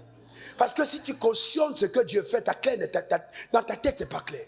Que la lumière soit dans ton obscure pensée. Parce que c'est tout à fait normal. Dans ton obscure pensée. Parce qu'il faut que ta pensée soit obscurcie pour demander si ce que Dieu fait est clair. Ta pensée est obscurcie. Et vous savez la petitesse, ce que Dieu n'a pas encore fait dans ta vie, ne pense pas que ça n'existe pas. Non. Il y a des choses incroyables. Incroyable, frère, de ce que Dieu peut faire. Amen. Donc c'est important. Il faut maintenant, numéro 3, pouvoir prendre conscience de l'alliance. Dis après moi, j'ai une alliance. Encore, j'ai une alliance. Dis après moi, j'ai une alliance. C'est le troisième point. Vous savez, l'alliance, c'est un pacte, un contrat conclu entre deux ou plusieurs parties, incluant des engagements réciproques. Lesquels engagements tiennent lieu d'obligation. C'est-à-dire que Dieu n'agit pas dans ta vie parce qu'il veut, il agit dans ta vie parce qu'il s'est obligé à le faire. Je ne sais pas si vous comprenez. Vous êtes obligé à le faire. Un grand leader s'oblige à l'égard de ceux qu'il dirige. Je me suis obligé de combler ma famille. C'est une obligation. Je me suis obligé d'honorer ma mère. Je me suis obligé d'aimer ma femme. Je me suis obligé de combler mes filles. Il n'y a pas de choix. C'est une obligation de vie. Donc, quelque chose qui arrive, je m'oblige. Et ces obligations m'imposent et me dictent un standard de conduite à leur égard. Quel que soit ce qui arrive. C'est ça la grandeur. Vous devez vous obliger, c'est ça la grandeur. Vous comprenez ça? Il ne faut pas penser, mon frère, que tu vas venir souvent à l'église avec ta femme. Vous rentrez. À un certain moment, elle va se fatiguer. Il faut bien comprendre que la vie va au-delà de l'église. Vous êtes la lumière du monde. On allume plein de lampes pour les mettre sur la table, mais sur la table afin qu'elle brille. Sur le chandelier pour qu'elle brille et éclaire toute la maison. Que Dieu te donne d'être heureux. Je dis bien que Dieu te donne d'être heureux. Qu'il soit heureux personnellement, heureux dans ta maison, heureux dans tes affaires, heureux dans tes projets, heureux dans ton ministère, heureux dans tes entreprises. Que Dieu te donne d'être heureux. Mes sœurs, on n'épouse pas un homme pour qu'après tu deviennes sa mère. Il a déjà une mère. Il n'a pas besoin d'une nouvelle mère. Il n'a pas besoin d'une nouvelle sœur. Il a besoin d'une femme. Si sa mère l'a appelé bébé, c'est pas à toi d'appeler bébé parce qu'il n'est plus bébé. Les bébés ne se marient pas. Il faut bien comprendre. Amen. Tu n'es pas simplement sa soeur. Parce que même les cochons, les porcs, quand ils sont dans la porcherie, ils ont grandi avec leur soeur. Un porc n'a pas de relation sexuelle avec un autre porc. Voyez, qui est sa soeur? Il faut qu'on le prenne, on le déporte dans une autre porcherie pour que sa virilité s'exprime. Donc tu n'es pas la soeur de ton mari. Tu es sa femme. Arrête de vivre comme la soeur. Avec tes frères, là, tu as joué avec les pailles sales. Tu joues avec eux. Mais maintenant, tu t'es marié. Il faut bien que tu comprennes que c'est terminé. Tes soeurs, vous discutez la nourriture. Demande le morceau de moi. Moi, papa, il a mangé. Toi, c'était tes soeurs. Maintenant, c'est ton mari. Il y a l'élégance et la finesse. Une femme ne mange pas devant son mari. Il y a l'élégance et la finesse. Amen. Ce n'est pas une affaire de te charger des plats qui font peine l'appétit à ton homme. Ce n'est pas possible. Mange quand même. Mange correctement. C'est là, il y a du mal. Ajouter. Tu regardes, vous savez, il y a des soeurs, vous épousez, elles sont fines, c'est parce qu'elles avaient faim. Mais le jour, elles sont fines parce qu'elles avaient faim. C'est quand la nourriture viendra que tu sauras si... Amen. Il faut faire attention, frère. Il faut faire très attention. J'étais avec un de mes fils, et puis j'ai dit à sa femme, j'ai dit, oh là là, tu as pris du poids. Non, tu as maigri. Voilà, j'ai dit, tu as maigri. Pourquoi tu as maigri comme ça? J'ai vu qu'elle restait calme, elle était un peu gênée. Alors tout de suite, elle était à côté de son mari. Je me suis rendu compte que c'était un peu déplacé. Alors j'ai essayé maintenant de l'habiller. Et puis, spontanément, d'accord, le mari a bien réagi. Il m'a dit, Daddy, là, elle est en forme. Donc j'ai compris que c'était une affaire de famille. Elle est en forme. J'ai dit, comment elle est en forme? Il dit, quand je l'ai rencontrée, elle était plus fine. Alors maintenant, pour aider sa femme, quand j'ai vu qu'elle fait des efforts de progression vers l'état qui a plu à son homme, parce qu'il faut bien comprendre que quand tu te maries, ce n'est pas la vie des hommes. Ce n'est pas les avis de ton père dit que pourquoi non, ton mari te veut comme tu es là, c'est ce que tu choisis. Si ton mari dit veut les formes là, il ne faut pas maigrir. Hein.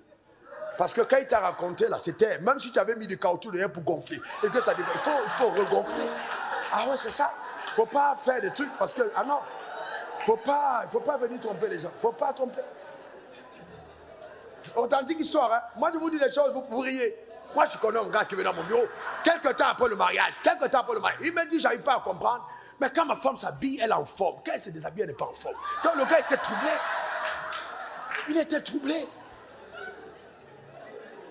Donc, il a épousé la fille. Et la fille ne s'habille. J'ai dit, bon, maintenant, il faut voir si est-ce que ta femme s'habille devant toi. Il dit non. J'ai dit, bon, déshabille-la toi-même. Et puis on va découvrir c'est qu'elle cache derrière. Mais après, il m'a dit, c'était vraiment des trucs sur mesure. Donc quand elle s'habille, elle met là comme ça. Peut-être il y a une soeur qui est assise à l'église, c'est ça ta mie. Alors que ton mari te cherche, c'est pas ça qu'il aime. Il ne faut pas être complexé. Quand Dieu t'a donné quelque chose, il t'a donné exactement ce que l'homme qui va te rencontrer va désirer. Eh bien, il ne faut pas aller chercher. Est-ce que vous savez que la modification des formes de son corps est un rejet de l'autorité de Dieu sur soi? C'est un rejet. Tu rejettes Dieu en disant, tu m'as mal conçu. Je ne suis pas une créature merveilleuse. Laisse-moi me faire merveilleuse comme je l'aurais été si j'étais à ta place. Insensé Dieu qui ne sait pas donner des fesses à une femme. C'est ce que ça veut dire. Insensé que tu es. Ne sais-tu pas qu'une femme doit avoir des gros seins? Je vais te mettre les seins et tu verras comment je suis. Et puis tu viens à l'église. Alléluia. Il est sorti victorieux. Alléluia. Alléluia. Je ne comprends pas. C'est juste incroyable. Vous savez, amen. C'est incroyable. C'est juste quelque chose. Juste quelque chose. Amen. Souvent vous êtes assis dans un milieu, vous voyez une femme qui vient là, et puis elle passe. Tu sens toi-même, tu es homme, hein? Tu passes comme ça, qu'elle passe, je regarde de l'autre côté. Elle guette, elle voit que tu n'as pas regardé, elle vient maintenant encore de nouveau, elle repart. Tu tournes encore de l'autre côté. En fait, le problème c'est que souvent, en passant comme ça, elle a fait des effets. Mais toi, tu fais comme si tu n'as pas vu. Elle est dérangée. Il faut qu'elle tourne. Si tous tes arguments sont derrière toi, ça veut dire que ton avenir est derrière. Ton avenir est derrière. Tu ne peux pas réussir, ton avenir est mis derrière. C'est pas possible. Comment peux-tu avoir un avenir derrière? Tu n'as pas réfléchi que ce que tu gonfles là, c'est par là qu'on défecte et c'est par là qu'on fait des gaz. Donc tout ce qui sort de là sent pas bon. Donc si tu références ta vie à ça, ta vie ne sentira pas bon. Elle ne va pas sentir bon. C'est juste des choses. Vous savez que je n'ai pas prévu vous le dire ce matin, n'est-ce pas? Et que je vous le dis parce qu'il faille qu'on le comprenne. On parle du type de vie de Dieu qui t'amène à la redécouverte de qui tu es. Tu as une alliance avec le ciel. Donne-moi ton meilleur amen. Dieu a dit à Abraham, ton père, je bénirai ta postérité et toutes les nations de la terre seront bénies par ta postérité. Et ta postérité possédera la porte de ses ennemis. Je déclare sur ta vie que quel que soit ce qui vient de l'enfer, tu possèdes la porte de tes ennemis. Au nom suprême de Jésus. Donne-moi encore ton meilleur amen. Dis encore amen. Gloire à Jésus. La porte de tes ennemis. La sorcellerie ne va pas prévaloir dans ta famille. Ta manière de dire amen m'inquiète. J'ai dit la sorcellerie ne va pas prévaloir dans ta famille. Tu as une alliance avec le ciel. Ils ont imposé des barrières, des limitations. Mais conscient du pouvoir que Dieu m'a souverainement conféré, je renverse ces barrières. Je déclare que tu vas à un autre niveau, à une autre dimension. C'est une nouvelle saison. Donne-moi encore ton meilleur amen. Dis encore amen. La grâce de Dieu est avec toi. La grâce de Dieu est avec toi. Vis une vie particulière, une vie unique, une vie distinguée, une vie colorée, une vie parfumée, une vie éclatante, une vie référencée à cause de l'alliance. Dieu ne m'exauce pas parce que je prie, simplement il m'exauce parce qu'il y a des promesses rattachées à ma vie. Galates 3 verset 7, reconnaissez que ceux qui ont la foi sont les fils d'Abraham. Est-ce que vous savez que votre position de fils, excellence, votre position de fils, Bamba, ta position de fils te donne accès à des niveaux que même ton intelligence ne peut concevoir. Vous savez, Dieu ne te va pas donner à ta vie ce que tu as demandé simplement. Dieu va donner à ta vie ce qu'il doit à ta vie. Donc si tu ne fais que demander tout ce que tu obtiens, honnêtement, tu n'es pas dans le royaume. Parce que ce n'est pas ce que tu demandes. La femme qui était courbée dans l'ancienne alliance, courbée, le jour du sabbat, la loi interdisait la guérison, grand homme.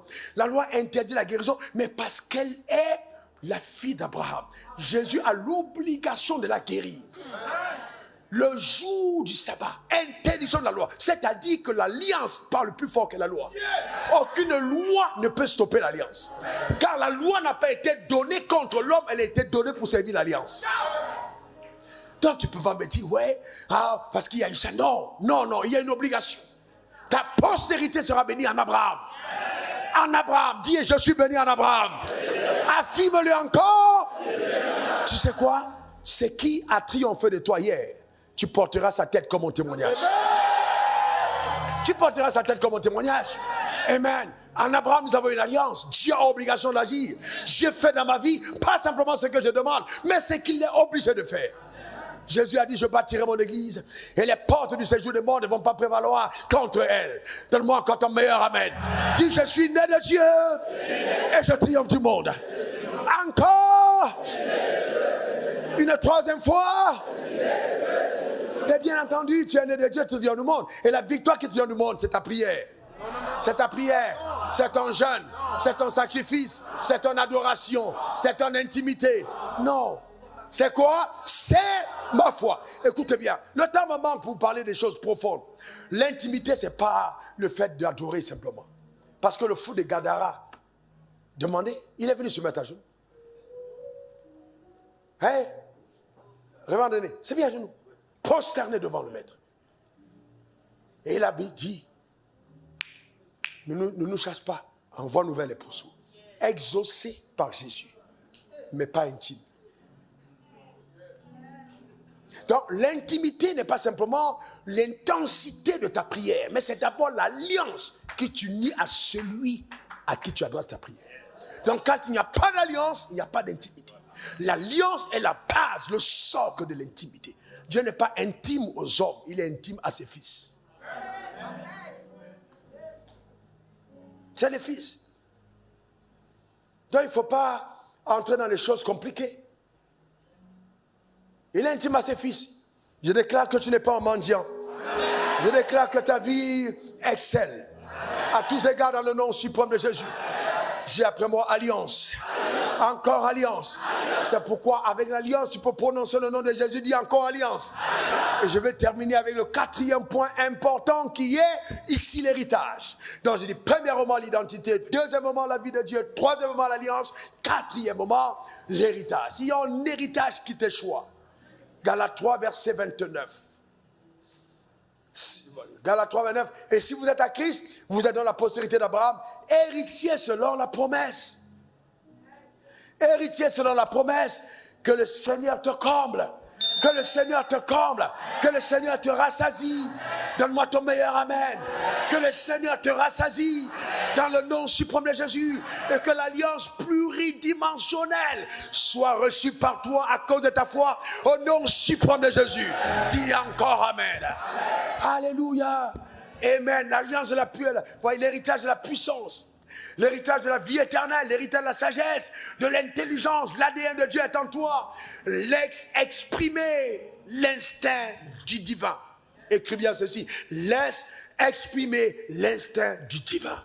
Ose laisser exprimer cet instinct du divin qui en toi te dirige vers les sentiers exclusifs d'une vie glorieuse. Je parle de sentiers exclusifs. Le jeune lionceau, sans être allé à l'école, ne va jamais s'accommoder aux feuilles, ne va jamais être un herbivore, bon, même s'il voit brouter des chèvres avec lesquelles il aura grandi tout petit, il essaiera, mais ça ne passera pas parce que ce n'est pas son instinct. Génétiquement, il n'est pas constitué pour manger ce que les autres mangent. Et le drame, c'est que nous voulons nous assimiler aux autres alors que nous avons une exclusivité de vie. Et ce qui fait moi, et ce que je suis moi, c'est que j'ai osé dans ma vie faire ce que Dieu avait demandé que je fasse. Rappelez-vous, Maître Hervé, quand tu es avec moi depuis 20 ans, à cette époque, quand je suis entré dans les affaires, comment est-ce que ça a jasé? Et que les gens ont dit, il a rétrogradé, comment un homme de Dieu peut faire du business? Comment les gens peuvent faire? Vous savez, on lit la Bible, mais on ne voit pas. Mais je sentais au fond de moi, instinctivement, que Dieu m'a mené à quelque chose d'autre. Et j'avais entendu la voix de Dieu. J'ai osé aller dans les voies que Dieu avait exigées. Mais aujourd'hui, les résultats sont juste, waouh! Mais parce que j'ai osé. Vous savez, je suis, et tu es tellement spécifique et unique que la tradition ne doit pas te détruire. La tradition des hommes ne doit pas te détruire. Ose épouser les voies de l'instinct divin qui t'habite. Instinctivement. Il y a des choses en toi. Eh bien, instinctivement, tu dois les faire. C'est l'instinct de Dieu. Un lionceau ne mangera jamais, même s'il a faim, le lion ne devient pas herbivore. Il y a des choses avec lesquelles tu ne dois jamais t'accoutumer, quelle que soit la rareté. Jamais je n'accepterai qu'on prenne pour l'église ou bien même pour la maison ou même pour moi-même quelque chose qui ne soit pas précieux. Ce n'est pas tellement le prix, mais il faut que ce soit précieux. Parce que instinctivement, je suis conçu pour le meilleur. Alors est-ce que, vous savez, quand tu le dis de toi-même, les gens peuvent concevoir que tu es orgueilleux. Mais tu seras toujours la tête, jamais la queue. Toujours en haut et jamais en bas. Le meilleur t'est réservé. Si vous êtes docile ou obéissant, je vous donnerai les meilleures productions du pays. Donne-moi encore ton meilleur amen. Un jour, j'ai instruit ma femme, j'ai dit, il faut que maintenant, j'ai mangé un fruit qui n'était pas bon. J'ai dit, j'étais fâché, j'ai dit non, il faut maintenant que tu recrutes un goûteur qui parcourt la Côte d'Ivoire et qui va dans des endroits où il y a les meilleurs fruits, qui les achète pour l'amener à la maison. Parce qu'en tant que roi, je dois manger les meilleures mers. Les meilleurs corossoles, les meilleurs mangues, les meilleurs poissons, les meilleurs ignames. C'est ce qui nous a réservé, les meilleurs. La terre est notre héritage. Donne-moi encore ton meilleur amen. La terre est notre héritage. Donne-moi encore ton meilleur amen. Que la terre te livre ce qu'elle te doit. Donne-moi encore ton meilleur amen. Ah, que Dieu dise encore amen. Que Dieu te donne ton meilleur amen. Ne soyez pas religieux. Vous voyez, la tête de quelqu'un a failli exploser. Ce que Dieu attend de toi avec ce qu'il te donne, c'est qu'une partie tu soutiennes ton œuvre et qu'une autre partie tu vives comblée. Il ne t'a pas donné la langue pour cracher, il t'a donné la langue aussi pour manger. Amen, c'est pour ça qu'il a mis la saveur au bout de ta langue. Il ne faut pas manger les choses acides alors que ton compte bancaire est sucré. Bien, il faut bien comprendre. Ah ben, l'œuvre de Dieu, c'est pas simplement venir donner l'argent à l'église et on fait des sacrifices. Oh, donner, construire des hôtels. Non. Bâtir une belle maison et une belle chambre. Tes enfants vont dans de bonnes écoles, roulent de belles voitures, ils refont la peinture de ta maison au moins une fois ou deux fois l'année. Vis dans un environnement cool. Quand même le Saint-Esprit de ça, il dit, ouais, on a percé ensemble. Dans un environnement qui convienne. Mais n'oublie pas la part de Dieu. Donne-moi ton meilleur amen. Que personne ne te trompe et te fasse croire que ton amour te dit pour Dieu ne se montre que quand tu donnes à Dieu. C'est faux. C'est une partie. Il y a d'autres choses. Il y a ta maman, il y a ta tante, il y a tes cousins, il y a tes amis d'enfance. Il y a des personnes que tu connais qui souffrent, que tu peux aider. Il y a un hôpital que tu peux construire. Il y a un orphelinat que tu peux supporter. Dieu veut de cette manière que notre amour soit visible. Arrêtons d'être sectaires et vivons Dieu pleinement dans cette génération au nom suprême de Jésus. Vous vous êtes rendu compte, pour terminer, que Jésus n'a pas prêché longtemps dans les synagogues et qu'il n'a pas aimé les synagogues et qu'il est sorti des synagogues pour aller dans les rues. Parce qu'en fait, la synagogue était limitative. Elle enfermait le message de Dieu à ceux qui venaient vers le message. Mais quand Jésus est venu, il est allé vers ceux qui n'aimaient pas le message. Il a dit, je vais vers vous chercher. Je vais vous adresser le message. Vous ne venez pas à l'église, mais l'église va vers vous. La parole de Dieu vient à vous. C'est pour ça que personne ne monte au ciel pour aller boire l'eau de la pluie.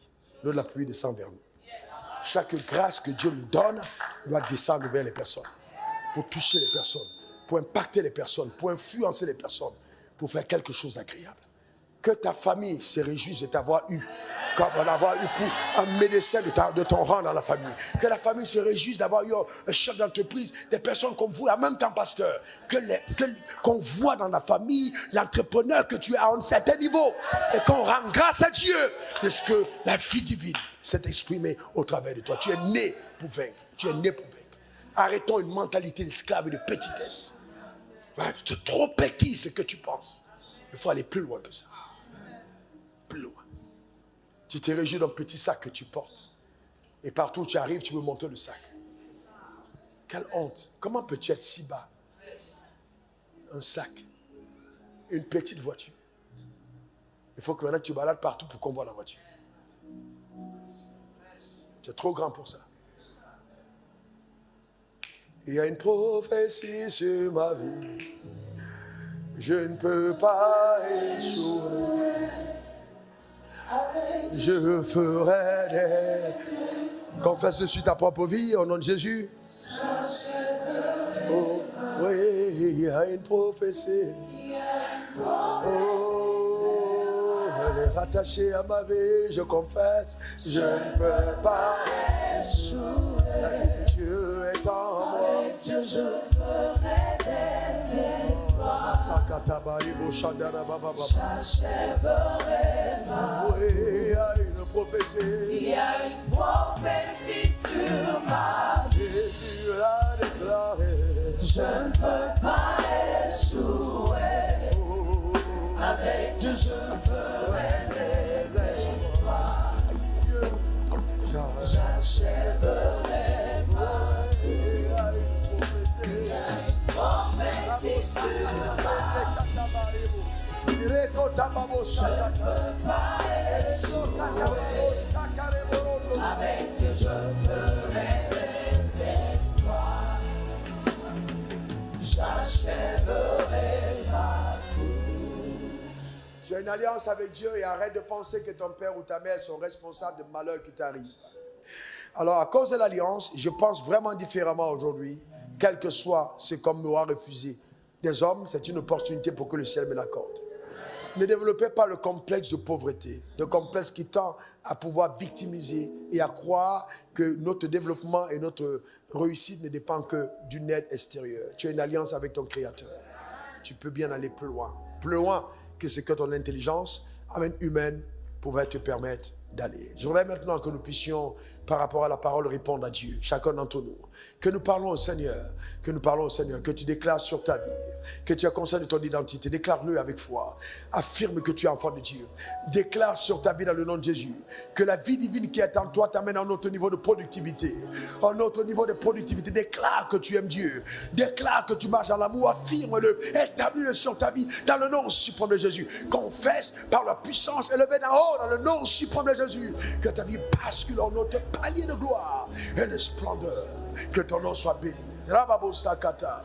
Rendo Kasako Rebere Kotavahe. Sotendaro Sarebahula. Merci Jésus. Randorobo Kachate Reboro. Oh, je verrai. Oh, il y a une prophétie. Rababo Sakata Raba Soreba Handere. Rikanda Raba Sote. Rokataba Sikataba. Merci Jésus. Pour le déploiement de la vie. Merci pour l'accès à l'héritage. Dans le nom suprême de Jésus. Je prie dans le nom suprême de Jésus. Je demande que toute personne connectée à cet hôtel révèle son identité réelle à sa génération. Que la vie divine qui est en toi propulse ta vie dans une autre dimension de vie. La fille de Dieu, la vie sauvée dans le nom suprême de Jésus. Et que par la grâce infaillible d'en haut, dans le nom suprême de Jésus, dans le nom suprême de Jésus, par l'alliance que Dieu a contractée avec Abraham, notre Père, que sur la terre des hommes, tu rayonnes et tu jouis de cet héritage, dans le nom suprême de Jésus. Quand je suis allé aux États-Unis pour la première fois, j'avais, je crois, 27 ans à l'époque, 28, et donc j'arrive à 29, 28, j'arrive à l'ambassade, et j'avais ni compte bancaire, ni facture, c'est de soyez, c'est de ci, ni contrat de bail. Et puis, il y avait 2 personnes qui donnaient les visas. Il y a une personne qui disait à tout le monde, no go, no go, no go. Elle a dit non pas, non pas, non pas. Et elle était tout le monde avait constaté qu'elle était très méchante. Et depuis qu'on était là le matin, elle n'avait donné le visa à personne. Et donc ma prière était, Seigneur, je ne veux pas laisser cette femme qui dit no go, I don't want to. Je ne voulais pas aller là, je ne voulais pas aller. Je priais vraiment, et c'était vraiment la prière que je faisais. Et donc j'arrive devant elle, et je n'étais pas seul, c'est avec ma femme. Alors j'arrive là devant elle, et puis, puisqu'on m'a dit, next, please. Donc tu n'as pas de choix, next. Alors maintenant tu dois venir. Et donc je porte des papiers, et je dépose. Elle dit, yes, please give me all documents. Elle dit, what are you saying? Elle dit, all documents. Qu'est-ce que tu dis? Tous les documents. J'ai dit, c'est ça. Elle dit, I'm asking your document. J'ai dit, c'est ça. Elle dit, je demande le document. J'ai dit, c'est ça. Elle m'a dit, OK, let us, please give me all the documents. Ce qui prouve que tu vas rester ici. Can I have it? Ah, c'est ça. Alors, je comprends qu'elle est en train, en fait, elle aurait pu dire, no, go. Là, je comprends qu'il y a une porte qui est ouverte. Je lui dis, en fait, je n'ai pas de document, que c'est ton document. C'était une lettre d'invitation d'un ministère. Juste une lettre d'invitation. C'est mon grand-père spirituel qui m'invitait. Je lui dis, en fait, la seule assurance que j'ai à te donner, c'est que Dieu m'a donné une parole quand je venais en Côte d'Ivoire. Il m'a dit, viens et prêche la parole de foi. Permets à mon peuple de posséder son héritage et d'accomplir sa destinée. Je n'ai pas encore achevé cette mission et je ne resterai nulle part sur la terre si je n'ai pas achevé cette mission. Donc, elle a reculé d'un pas et elle m'a regardé fixement et j'étais calme, serein. C'est vrai qu'à l'intérieur de moi, je pouvais avoir peut-être une petite goutte de sueur qui sortait.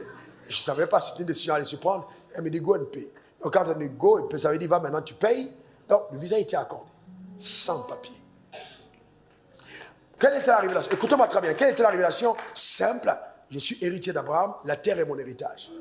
Aucun endroit dans le monde n'a le droit, aucun ambassadeur, aucun consul n'a le droit de me refuser un visa pour aller quelque part, parce que la terre est mon héritage. C'était clairement à moi. Et donc, quelques années plus tard, une dame camerounaise que je connaissais, qui était dans le ministère, et je l'ai trouvée au plateau, à la Libéry Live, et je lui dis, mais ça va, ça fait longtemps. Elle me dit, oui. Je dis, t'es ici? Elle me dit, oui, je suis ici, mais je suis venu pour aller aux États-Unis. Je dis, mais pourquoi qu'est-ce que tu fais donc là? Elle me dit, on m'a pas accordé le visa. Elle m'a fait 7 refus. Il dit, what, 7? Je dis, OK. Tu connais mes bureaux? Elle me dit, non, j'ai entendu parler, c'est dans le coin. Je me suis jamais... Je dis, OK, tu sais, ben, justement, ce qu'on t'a dit, c'est là-bas. Bon, viens. Je lui ai donné rendez-vous en semaine. La semaine qui suivait, j'ai dit, viens. Et puis, bon, on va gérer ton visa. Viens avec ton passeport. Donc, j'étais convaincu que quand elle a entendu ça, elle s'est dit, le gars est dans un réseau. Donc, il y a un quai Il y a un deal, il va me donner dans le réseau. Quand elle est venue avec son visa, elle était toute enthousiaste, il est reçu. Ah, comment tu vas, mon frère? Tout ça, tu es assise. Il dit, donne-moi ton. Et là, je ne reviens plus. Hein. Donne-moi ton. Souvent, quand je shift, tu ne sais pas, j'étais sérieux. Il dit, donne-moi ton passeport. Elle m'a donné le passeport, j'ai regardé le passeport, j'ai tourné. Il dit, ok. J'ai dit, Seigneur Père, je vais te rendre grâce pour le visa que je lui accorde maintenant, au nom suprême de Jésus. Elle aussi est une fille d'Abraham. J'ai fermé le passeport, je lui ai donné, j'ai dit, va maintenant, va faire la demande à l'ambassade, va récupérer ton visa. Elle m'a dit, quoi? J'ai dit, va à l'ambassade pour récupérer ton visa. En fait, elle était vraiment fâchée. Parce que je l'ai déplacé enthousiaste et qu'au lieu de l'introduire dans le réseau, je lui remets son. Donc, en fait, elle était respectée. J'ai senti vraiment que sa langue de camerounaise pouvait tourner. Donc, elle m'a regardé et puis elle est sortie. Elle allait dire à mon assistant, mais cette fois, qui était juste la secrétaire qui était à côté, elle dit, écoute, il faut dire à ton patron, on ne joue pas avec nous. Et donc, elle lui a demandé, mais qu'est-ce qui s'est passé? Il dit, mais il m'a fait venir, je suis avec mon passeport, etc. Et puis il met sa main, il me dit, elle lui dit, ah, moi je suis ici avec lui. Il t'a dit ce qu'il fait. Il faut faire ce qu'il t'a dit. Hein. S'il t'a dit ça, va faire. Donc maintenant, elle est partie sur la parole. Quand elle est partie, ça m'a raconté, elle est partie sur la parole que je lui ai donnée. Les 7 refus. Elle est repartie avec le même visa, avec les mêmes documents, on lui a donné le visa. Qu'est-ce qui s'est passé dans le surnaturel? Une autorité a été, qu'une parole de foi a été prononcée et les portes se sont ouvertes. J'entends Dieu me dire, puisqu'il a dit de le dire, ce témoignage c'est pour te dire que les choses qui ont longtemps résisté te sont soumises au nom suprême de Jésus. La victoire est ton partage, la victoire est ton héritage. Va et saisis ce que Dieu t'a réservé dans le nom suprême de Jésus. Donne-moi 3 bons amen. Que Dieu bénisse ton âme. Dis, je suis victorieux en Christ. Je suis la personne qui n'échoue pas dans sa génération. Je marque ma génération de l'empreinte de Dieu. Je suis un enfant de Dieu au nom suprême de Jésus. Amen. Amen. Et amen. Acclamons très fort Jésus. Enfin mieux que ça pousse des cris de joie dans sa présence.